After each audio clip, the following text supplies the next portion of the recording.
What's up, everyone? Welcome to your weekly tech update, the show that explores the newest, coolest, and craziest side of the interwebs.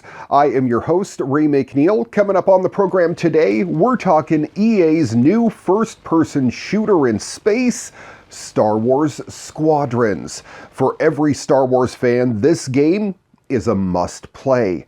There's a single-player story that fits right in after Return of the Jedi, and then a couple multiplayer modes that makes this the most in-depth Star Wars experience yet that you can play with a VR headset. We'll go over the story, gameplay, and dive into the multiplayer in today's edition of your weekly tech update next.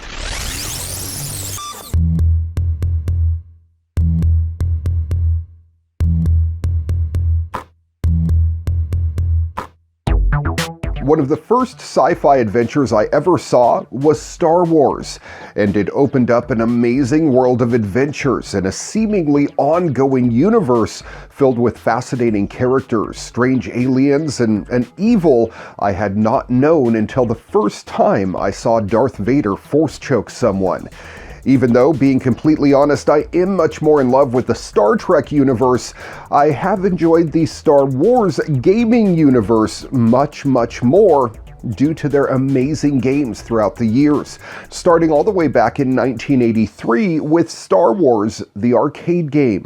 Man, this thing was sweet. It had color 3D vector graphics, and it put you in an X-Wing piloted by Luke Skywalker, taking on the Death Star and Darth Vader. You even got to fly the trench run from the movie and fire that shot that blew up the Death Star. We got a few good games on the original Nintendo with Star Wars and Super Star Wars, and then in '93, 10 years after the first one, Sega made another Star Wars arcade game. It was another classic for any kid growing up in the early 90s and was released by Sega, so we also got it on the Sega Genesis 32X as well. And it was very close to the gameplay of the original 1983 version. It had massively upgraded graphics and the ability to play with another player too. You could actually team up with a friend, and one could be the pilot while the other acted as the gunner. In the 90s, we got some more great flight sims with X-Wing, TIE Fighter, and then a multiplayer game with X-Wing versus TIE Fighter that still has a decent player base to this day. Really, it remained king of the Star Wars X-Wing sim until Star Wars Battlefront and the X-Wing VR mission. This showed that a fully immersive game in VR was possible, and it was mind-blowing. For the first time, you got to see a 360-degree view of sitting inside an X-Wing, and while flying around a Star Destroyer at that. It was only a 20-minute long mission, but it was breathtaking, and it gave you the ability to see how massive these ships were, and still is something every Star Wars fan needs to play. In fact, it seems as if it was just a demo for their newest game, Star Wars Squadrons. Squadrons puts you in the seat of an X-Wing, but this time EA is trying to make it as accessible as possible. You can play with up to 9 friends cross-platform and cross-VR headset. That means if you buy Star Wars Squadrons and you have a friend with the game on any console or PC, you can play together. And in fact, it's just a button to switch the game from pancake mode, that means on a TV, to VR. And if you have the means to play this game on the PlayStation or PC in VR, you really must do it. It's the most immersive Star Wars game ever and offers an expansive single-player mission along with a couple multiplayer modes that will keep you busy for the foreseeable future.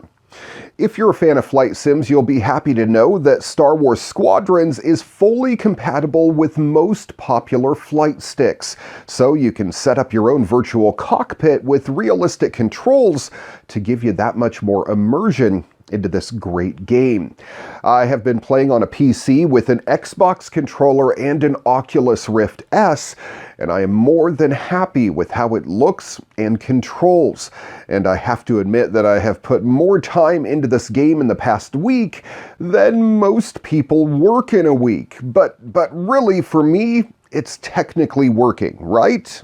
I'm just trying to justify it to myself at this point. Thankfully, I have an amazing wife that only occasionally rolls her eyes at me. We're going to go over the story to start with, and later on we'll check out some of the multiplayer modes. One of my big issues with long-running stories like Star Wars is that I want to see what happens next. I always want to see the continuation of the story, and then when they bring out prequels after announcing a new part of the saga, well, it's very unsatisfying. Especially when you want to see what happens after Return of the Jedi, and they give you Jar Jar Binks. The single-player story puts you right into the story after Return of the Jedi, and it gives you a little more insight into what happened after the Rebel victory over the Empire. The opening scene of the game is actually Lord Vader commanding the Empire to finish destroying Alderaan, and it gives you a rare glimpse into the dark side.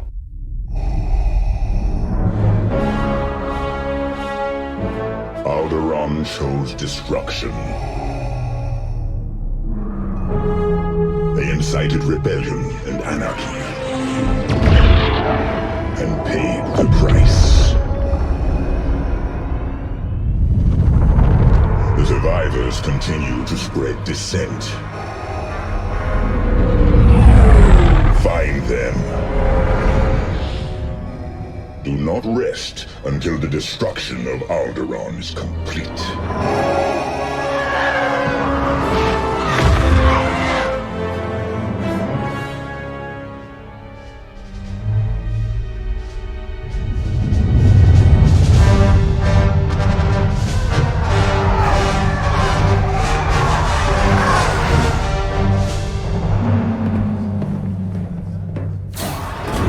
Lord Vader's orders are clear.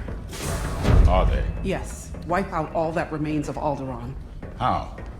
I understood the survivors were in hiding. Intelligence reports a possible Alderaanian convoy heading to Foster Haven. You are to draw them out and finish them off. Do you understand that, Captain? Perfectly, Commodore Sloan.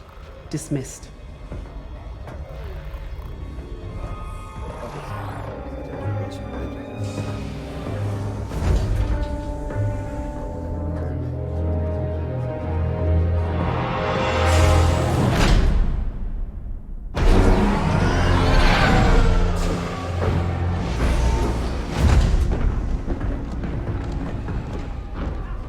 Captain James. Everything ready, Lieutenant Carroll. Squadrons on their way. They're excited to fulfill Lord Vader's command. And you? No qualms hunting down refugees from a world we destroyed? During the Iskalon uprising, you taught me to ignore propaganda. They're traitors, not refugees, and will be dealt with accordingly. I've prepped our usual Sigma-9 loadout. No. Only standard ties today. Flying old school, sir. This might be a real challenge after all.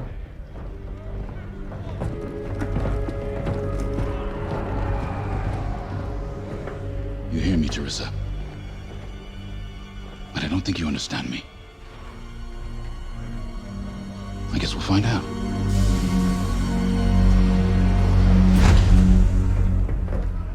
Follow my lead. And don't fire unless I give the order. The convoy is out there. We don't want to scare them off. Let's do this right. You start by taking command of a TIE fighter to fulfill Vader's orders. This serves as a tutorial of the game and gives you the first VR view from the cockpit. You're over a planet and prepping to attack a convoy of sympathizers. Taking a few laps around a Star Destroyer is when you really get your first sense of scale. These ships look massive.